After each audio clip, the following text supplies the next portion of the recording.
Jesús al pasar a un hombre llamado Mateo, sentado al mostrador de los impuestos, y le dijo: «Sígueme». Él se levantó y lo siguió. Y estando en la mesa en casa de Mateo, muchos publicanos y pecadores que habían acudido se sentaron con Jesús y sus discípulos. Los fariseos, al verlo, preguntaron a los discípulos: «¿Cómo es que vuestro maestro come con publicanos y pecadores?». Jesús lo oyó y dijo: «No tienen necesidad de médico los sanos, sino los enfermos. Andad, aprended lo que significa misericordia quiero y no sacrificios, que no he venido a llamar a los justos, sino a los pecadores». Palabra del Señor. Estamos hoy celebrando la fiesta de San Mateo, uno de los 4 evangelistas. Este texto que acabo de leer es precisamente un fragmento de su evangelio. El siglo XX, desde el punto de vista de la filosofía, ha sido considerado por muchos como el siglo de la sospecha, porque grandes filósofos pueden estar equivocados, incluso muy equivocados, pero son grandes pensadores, se dedicaron a sembrar sospechas sobre todo lo que había, sobre las certezas anteriores. Pienso en un Hegel, después los hijos de Hegel, la izquierda o la derecha de Hegel, es decir, un Marx o un Nietzsche, un Freud, sembrar sospechas. Naturalmente esa sospecha genera incertidumbre, falta de seguridad y en el fondo crisis. También tiene un aspecto positivo porque nos ayuda a repensar las cosas. En la Iglesia Católica sucedió lo mismo. En la Iglesia en general, no solamente en la Iglesia Católica, de hecho empieza fuera de la Iglesia Católica, en la Iglesia luterana más próxima al centro de Europa. Y empezó a ocurrir esta generación de sospechas en torno a la autenticidad de la palabra de Dios. Esto que leemos, ¿cuándo se escribió? ¿Quién lo escribió? ¿Solamente lo escribió San Mateo? ¿O esto es un refrito de cosas que en quién sabe cuándo alguien dice que es Mateo y lo escribe? No, la sospecha. Y después, en realidad, esto que nos cuentan refleja la historia, refleja lo que ocurrió. Es decir, ¿nuestro Señor Jesucristo existió o no existió? Si existió, ¿dónde nació? ¿Cómo vivió? ¿Cómo murió? ¿Resucitó o no resucitó? Y si no existió, ¿qué estamos? ¿Ante un hecho inicial histórico, pero después muy adornado, y muy adornado con intereses políticos? Es decir, ante un mito, un acontecimiento que sí, que tiene un punto histórico, pero que cualquier parecido entre lo que existió y lo que nos cuentan es pura coincidencia. Es decir, durante muchísimo tiempo, no digo los grandes biblistas, porque no es así, pero algunos de los más conocidos se dedicaron a sembrar sospechas y, por lo tanto, a minar la fe. Naturalmente, esto tuvo su reacción también dentro de la Iglesia luterana, pero de una forma especial dentro de la Iglesia católica. Tuvo su reacción, gracias a Dios, en el magisterio de la Iglesia católica, que con gran sabiduría, con gran equilibrio, fue encontrando un camino, ¿verdad? Hay que recordar una encíclica decisiva para el estudio de la Biblia, como fue la de Pío XII, Divino Afflante Spiritu. Después vino el Concilio Vaticano II. Pero aún así, hoy, cuando uno de estos muchachos, uno de estos seminaristas nuestros u otros, van a estudiar a la universidad, lo mismo que me pasó a mí, no ha cambiado tanto la cosa, lo que se encuentra no es con Jesús, por ejemplo, cuando se estudia el Nuevo Testamento.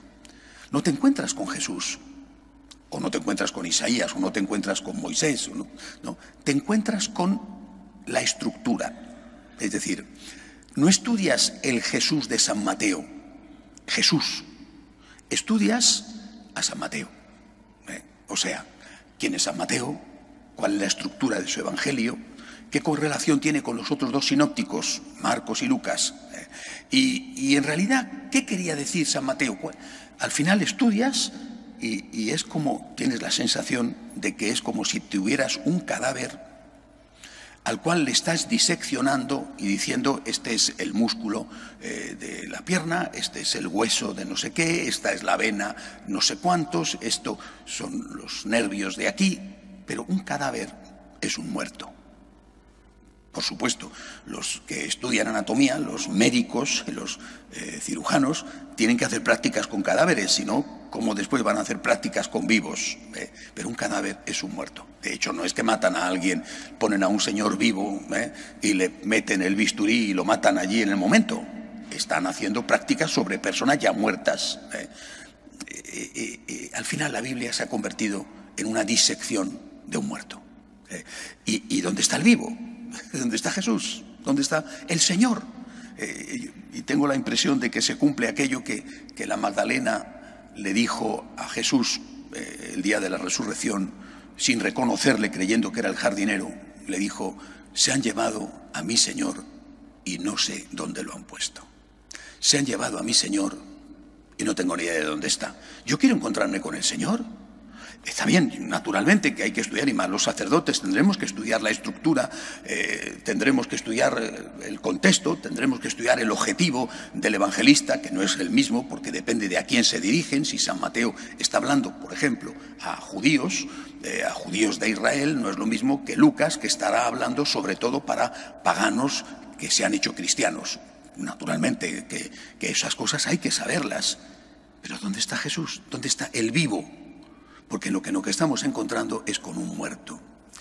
Esto es tan importante que hemos hecho, no de todos los estudios bíblicos, pero de muchos de los estudios bíblicos, sobre todo los que se dan en las parroquias, una fábrica de dudas. Y al final una fábrica de ateos, de gente que duda. Así nos encontramos con alguna cosa esperpéntica, por no decir algo peor, que como que personajes importantes en la Iglesia digan que vaya usted a saber lo que dijo Jesús, porque no había en aquella época grabadora. Te quedas estupefacto ante semejante afirmación. Pero este es el resultado de la siembra durante décadas de dudas, sembrar dudas.